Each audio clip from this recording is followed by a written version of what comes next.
Unit A. 23 supplementary narrative report compiled from partially recovered patrol logs and unsent incident drafts located on the mobile terminal of Officer R. Hale. Timestamps remain inconsistent. Internal clock drift exceeds 70 minutes across the span of a single shift. Initial objective: routine perimeter confirmation of municipal storage compound following citizen complaint of intermittent alarms and unidentified motion near the north fence. Dispatch reiterated no recent maintenance orders and no personnel scheduled on site after 1800 hours. Bodycam activation confirmed. Though playback contains persistent micro stutters and intermittent black frames not reflected in the log metadata. Environmental conditions on approach: fog pooling unusually low, visibility narrowing in a way not proportional to weather reports issued earlier in the evening. Officer notes this verbally at 1942. Air doesn't feel like fog, feels warm, like walking into a vent. Temperature sensor on the vest disagrees, showing steady 7 degrees Celsius. Upon arrival, the compound appears intact, but acoustics behave irregularly. Small sounds, such as gravel underfoot, echo far longer than the physical space would permit, followed by a faint delay, resembling the same sound repeated at distance.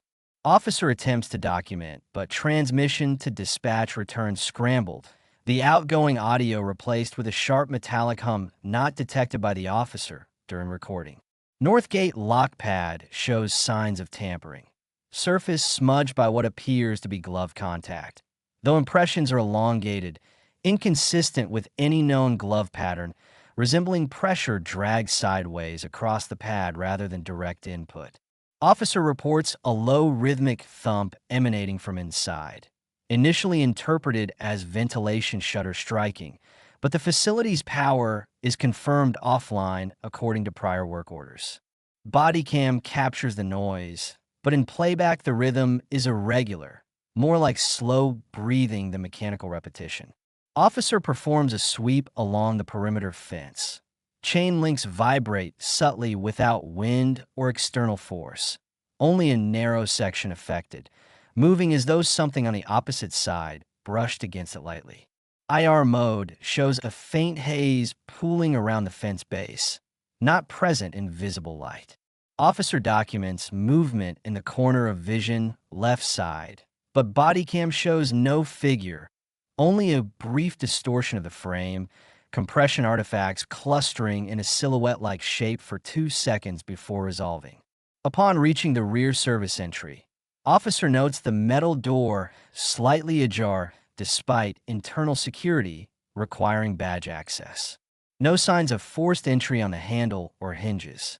The door swings inward with minimal resistance, though the hinge audit from last month classifies it as stiff, requires lubrication.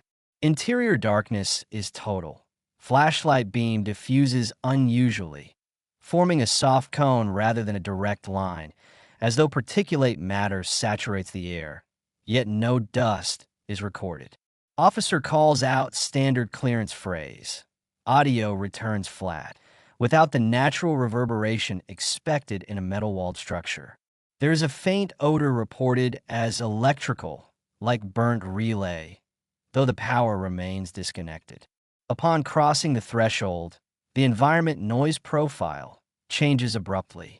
External ambient sound, distant traffic, wind against sheet metal, cuts off entirely. Officer verbalizes discomfort and notes pressure in ears consistent with altitude change. Bodycam records a faint whispering modulation at the edge of microphone sensitivity, but waveform analysis suggests non-linguistic structure, more similar to radio static patterned in slow oscillation. Officer proceeds 6 meters inside.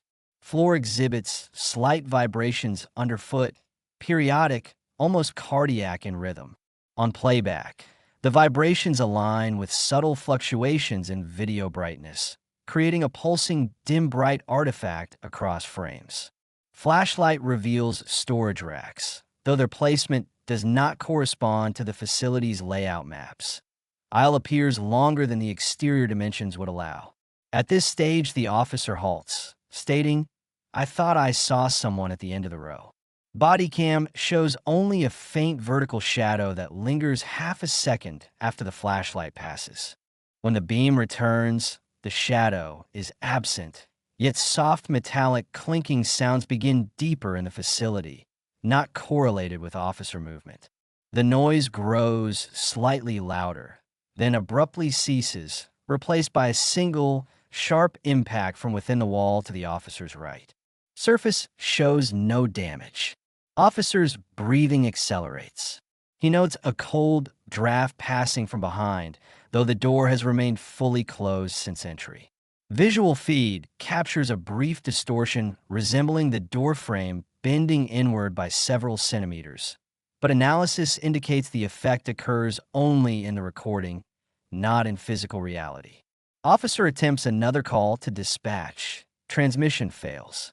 The terminal display flickers and shows a location tag, placing the officer 50 meters east of his actual position before resetting. Final recovered audio from this segment includes the officer stating softly, "There's someone else in here," followed by a faint, barely audible reply not matching the officer's voice, though phonetics cannot be clearly identified. Recording ends abruptly on a frame of static resembling a corridor that does not exist on any official blueprint. Addendum materials compiled from fragmented psychological self-assessments, unsent message drafts, and automatic biomonitor readouts recovered from Officer R. Hale's terminal between the time of entry and the final confirmed point of contact. None of the following documents were transmitted. Several appear to have overwritten each other, with overlapping timestamps and contradictions in sequence. Officers' behavioral indicators show progressive deviation from baseline. Resting heart rate elevated by 22 to 31 BPM, cortisol surrogate levels trending upward, and intermittent tremor spikes recorded by the glove sensors. Personality shift markers, typically stable across shifts, show irregular fluctuation. Increased vigilance scored alongside atypical detachment responses. First recovered fragment reads as a personal note, though not addressed to anyone specific. Can't tell if the echo is mine. Feels like I'm answering myself half a second too late. This entry appears written during early stages of exposure. Handwriting is steady. Second fragment is an audio test file, likely created unintentionally. Officer's breathing is controlled, but underlying strain is present. He speaks as though reporting to an unseen supervisor. No visual contact. Just shapes. Might be fatigue. Ich slept fine. I think I slept fine. A faint scrape interrupts him, and the officer whispers, "Thought it was behind me, but the mic says left. Don't trust the angles." Subsequent logs reflect growing disorientation. BioTracker registers missteps, brief hesitations between strides, usually associated with spatial misjudgment. Internal accelerometer flags these anomalies with increasing frequency. Officer attempts humor in one draft. "If I get lost in a one-story warehouse, tell the guys I followed the wrong breadcrumbs." But the sentence cuts off mid-word, overwritten by a second message. "Something's moving the shelves." Or I am. Relationship indicators appear through unsent messages addressed to Officer Hale's partner, though never completed. One file shows only. It's just a routine sweep. "I'll be home before," followed by 10 seconds of silence and the soft metallic clinking previously recorded inside the facility. Another draft displays an uncharacteristic tone. You ever get the feeling your own footsteps don't belong to you? No context, no sign-off. As environmental anomalies intensify, Officer Hale's attention narrows. Camera tilt becomes pronounced. Head movements sharper as though reacting to stimuli outside the visible frame. Thermal readings reveal inconsistent warmth across the officer's extremities, suggestive of circulatory irregularities, though ambient temperatures inside the structure remain constant. One corrupted log shows Hale raising his hand to the camera, examining it closely. He mutters, "Skin looks wrong in here." but playback shows normal coloration. Audio registers his pulse beating disproportionately loudly, though BioTracker indicates no such spike at that moment. A later entry shows Hale interacting with an unseen presence. There is no direct dialogue, only the officer pausing, leaning slightly as if listening, then responding in a low voice. "No, I'm alone. Should be alone." His shoulders tighten, posture protective, and he checks behind him 3 times within 2 seconds. Analysts note this as the first sign of defensive tension. Relationship dynamics with colleagues appear in a draft address to dispatch, but never sent. If anyone else enters this place, keep them talking. Don't let them walk in quiet. Silence feels like it belongs to something here. Hale's typical procedural tone is absent. This reads closer to a warning. Several notes suggest the officer begins attributing intention to the facility itself. "The aisle is shorter now," he writes once. "It wants me near the corner." Minutes later, another line appears. "Maybe it's helping me. Maybe it's closing off the wrong paths." There is no evidence the environment physically changed at this point, leading analysts to conclude that perceptual distortion was affecting the officer's interpretation of spatial layout. Interpersonal reflections become increasingly fragmented. Hale references his training partner. Jake would have said to keep center, keep the beam steady. He pauses before adding, "Hard to keep steady when the dark feels crowded." In the next file, words jumble, repeating phrases, "not alone, not alone, not alone," before the file abruptly transitions into static. One biometric log indicates a sudden drop in body temperature localized around the spine, lasting 8 seconds, then returning to normal. Officer audibly reacts in an overlapping audio clip, cold through the vest. "Felt like a hand." Camera shows no contact. Moments later, another draft message begins. "If I'm different when I come out, don't." It ends there. Final surviving sequence before the shift into full anomalous influence shows Hale sitting briefly on a low crate. He keeps the camera angled downward, only his hands visible. They twitch intermittently. He whispers, more to himself than any report, "I don't think it's trying to scare me. I think it's trying to match me." After this statement, he laughs quietly, short, strained, unfamiliar in tone, lacking the cadence of his normal speech. The laugh cuts off sharply as if interrupted by external noise, though no such noise is detected on the waveform. The last intact character assessment appears scrawled across a system error log, as though typed into the wrong field. "I keep hearing myself answer things I haven't asked yet." No further personal notes or psychological indicators are recorded after this point. Composite reconstruction of critical event timeline derived from the corrupted bodycam feed, proximity sensors, internal diagnostics, and 2 partially intact emergency transmission attempts. This sequence represents the final coherent stretch before the recording system enters non-recoverable loop states. Visual begins with Officer Hale advancing deeper into the facility's central aisle. Those spatial markers indicate he has crossed this point before despite no visible turning. The camera picks up faint repetitions of his own footsteps half a beat behind the real ones, as though another set trails just outside the beam. Hale stops abruptly and lifts the flashlight. The cone of light bends sideways, curving along a rack that should be straight. Objects on the shelves shake as though responding to his movement, not to any external vibration. Officer's breathing becomes sharp, rapid. Muted phrases caught on the mic. "Not following, that's not me." At this moment, biosensors detect a sudden spike in muscle tension across his shoulders and forearms, consistent with bracing for physical threat.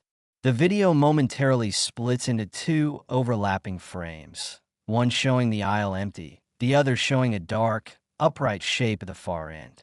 Both frames converge, leaving the aisle empty again, though the microphone registers a low exhale from an unidentified second source. Hale begins backing up, light trembling but steady. He passes a row where the floor appears several centimeters lower than earlier, though no sink or shift is recorded in environmental logs. His right hand reaches toward the comms button. The device crackles, freezing on a half-formed transmission. Dispatch, I need, wrong. The last word fragments into a harsh metallic scrape and a distorted echo repeating faintly, wrong. Officer turns sharply left as something crosses the extreme edge of the camera. No defined shape, only a warping of pixels as though heat shimmer passed through solid air. He nearly trips, catching himself on a shelf. Items on the lower racks roll outward toward him, as if the incline reversed direction for a moment. Hale mutters, "Stop, stop that," though no visible force interacts with him. Internal accelerometer shows 3 impacts on the vest. Light, probing, evenly spaced. Officer reacts as if touched from behind, spinning with weapon drawn, though the footage shows only the bending of the darkness around the frame, as if recoil rippled through the air. The flashlight flickers but does not die. He directs the beam forward. The path ahead now appears entirely different from earlier logs, extending farther with no visible end. Thermal sensor detects a cold region forming at the center of the corridor, roughly human-shaped but taller than Hale by at least half a meter. The cold mass moves without step pattern, advancing smoothly. Hale's breathing catches. He whispers, "Don't mirror me. Don't." The mass halts. For a second, the body cam picks up a faint outline, a torso-length vertical distortion, slightly angled, as though studying him. Then the recording fractures, 5 frames duplicate, showing Hale taking 2 steps back, then 2 steps forward, then standing still, all at once overlaid. Analysts note this as a temporal desync previously unobserved in field operations. A sudden metallic slam erupts behind Hale, though no door exists at that location. He flinches violently. His weapon cam auto-activates, capturing a flash of movement. A hand-like silhouette pressed against the far wall, fingers stretched unnaturally long. When he raises the flashlight, the imprint is gone, leaving only a faint smear resembling condensation. Officer attempts another call. "Dispatch, I need exit guidance. The layout isn't." His voice cuts into static mid-sentence, replaced by his own earlier words from a previous log. Hard to keep steady when the dark feels crowded. These words play back in his tone, but slightly slowed, as if the system is echoing his own mind at him. Hale freezes, visibly shaken. His head tilts, listening. A whisper follows, nearly inaudible. Not his voice. Not electronic interference. Something speaking slow, wet consonants mimicking his cadence. The flashlight beam narrows without dimming, as if the surrounding dark compresses it. Forward movement stutters. The camera shows Hale attempting to advance, but each step loops, repeating in the exact same frame until he forces himself forward with a physical surge. The cold mass ahead retracts, not by stepping back, but by folding inward, collapsing into a vertical strip that sinks into the floor. Where it disappears, the floor ripples outward like a fluid disturbed by an object. Hale gasps. He retreats, but the shelves behind him shift position, narrowing the aisle. The sound of metal scraping metal grows louder, rising in pitch. Body cam captures a fraction of movement. The aisle behind him closes, not by objects moving, but by the darkness itself thickening into a wall-like gradient. His breathing becomes panicked. He presses both hands against the darkened space. The camera shows them sinking slightly into it, as though touching something denser than air, but not solid. His fingers come back damp, though no liquid is detected. Proximity alert pings. Something is within arm's reach, though nothing is visible. Hale lowers his voice to a whisper. "I see you." The whisper, answering him, shifts pitch midward, like a voice learning how to form sounds. The flashlight then catches something ahead, an unmistakable silhouette matching Officer Hale's height, posture, and stance. The shape mirrors him perfectly, delayed by less than half a second, its edges shimmering like unstable compression artifacts. His weapon lowers involuntarily. His hands tremble. The shape tilts its head in the opposite direction he does, as though testing the boundaries of imitation. When he lifts the light, the shape lifts nothing. When he steps back, it steps forward. Its face is a void of static-smeared darkness, yet the camera records faint impressions of eyes misaligned by several centimeters. Hale whispers, "That's not me." The shape responds, not with speech, but by widening its jaw beyond human proportion, a gesture that distorts half the frame with digital tearing. The shells explode outward with a metallic scream, objects clattering in every direction, though none strike the officer. The shape rushes, not running, but collapsing distance in a single jagged blur. The body cam shatters into white noise for 2 seconds. When visual returns, the camera is on the floor, tilted sideways. Officer Hale is partially visible, backing away on hands and knees. Something tall, thin, and flickering like a corrupted frame looms over him, shifting through postures that do not follow human joints. The microphone records one final clear word from the officer, barely audible. "Please." The entity's reply overlaps his voice perfectly. Same tone, same breath pattern, but inverted as though spoken backward through his lungs. The feed then collapses into a continuous rolling distortion that persists until the device powers down. Final consolidated report drafted from post-incident investigative materials, forensic summaries, and interdepartmental correspondence pertaining to the disappearance of Officer R. Hale and the subsequent closure of Municipal Storage Compound 12N. The following text represents the last cohesive reconstruction before case files were sealed and several data segments reclassified, pending external review. Initial recovery teams entered the facility approximately 47 minutes after Hale's final transmission attempt. Upon breach of the main entry, personnel reported unnaturally damp air despite no evidence of flooding, and a pervasive low-frequency resonance detectable through chest vibration rather than audible tone. Environmental sensors malfunctioned intermittently. Magnetic compasses rotated without pattern, and several digital watches drifted backward by increments of 2 to 3 seconds every minute. First sweep located Hale's duty flashlight, placed upright on the floor. Beam extinguished though battery indicators read full.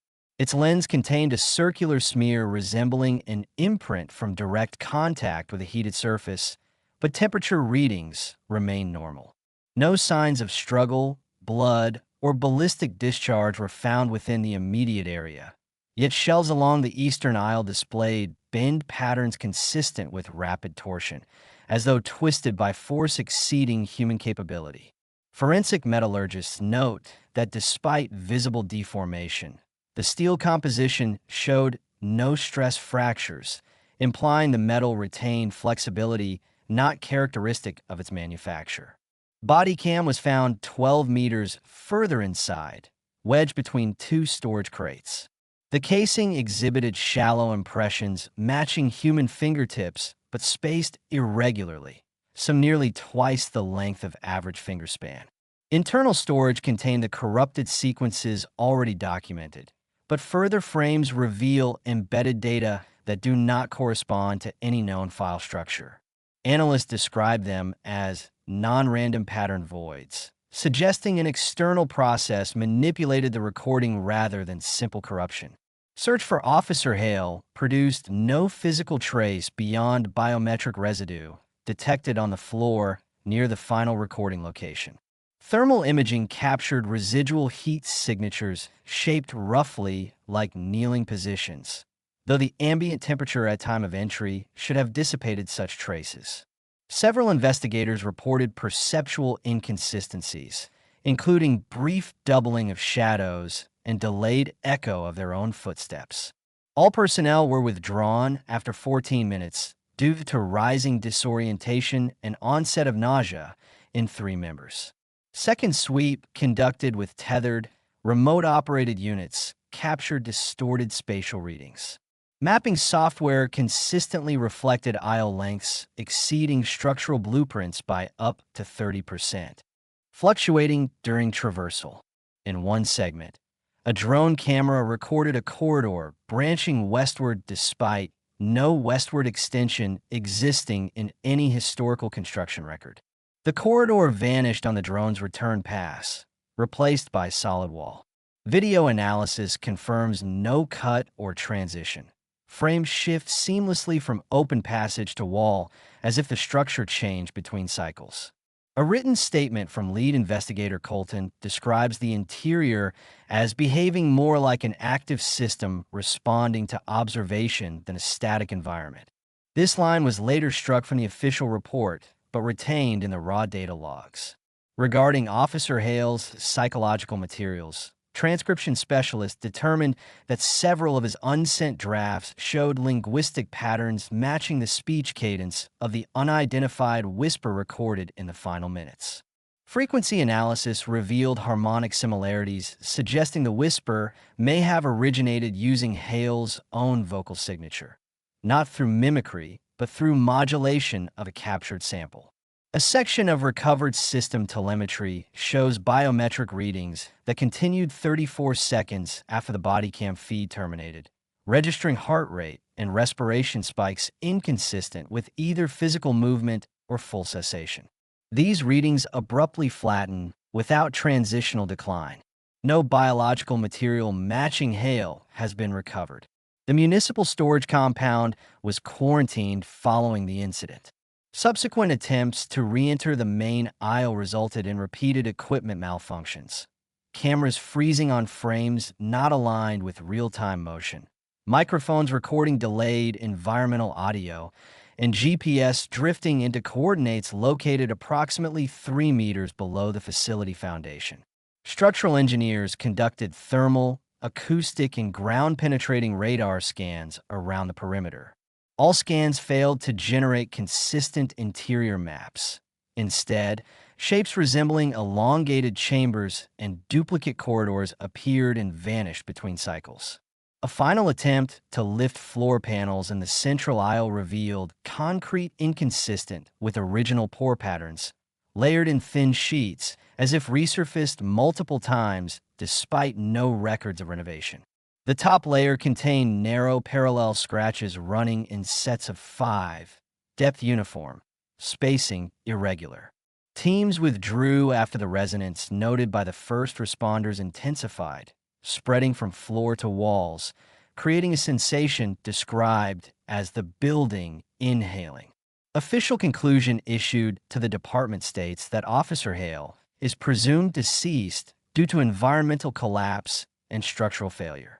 However, internal communications reference non-standard spatial conditions and recommend indefinite closure of the site. The compound has since been sealed with reinforced barricades and reclassified as a restricted hazard zone. External auditors advised dismantling the entire structure, though the recommendation was deferred after a test demolition charge failed to detonate properly. Detonator footage shows the charge's indicator lights slowing in blink rate until freezing, then shutting off despite full power supply. Last recorded inspection conducted by a remote system 3 weeks after the incident displayed the interior entirely dark. Near the center of the feed, a human-shaped silhouette stands motionless facing the drone. Dimensions match Officer Hale's height. The figure does not move as the camera advances, but its shadow elongates backward against the direction of the drone's light. The feed cuts out when the silhouette raises its right hand, palm outward, mimicking the gesture Hale made in one of his final logs. The drone was recovered outside the building with its lens etched by 5 parallel lines matching the scratches found in the concrete. No further entries exist in this file.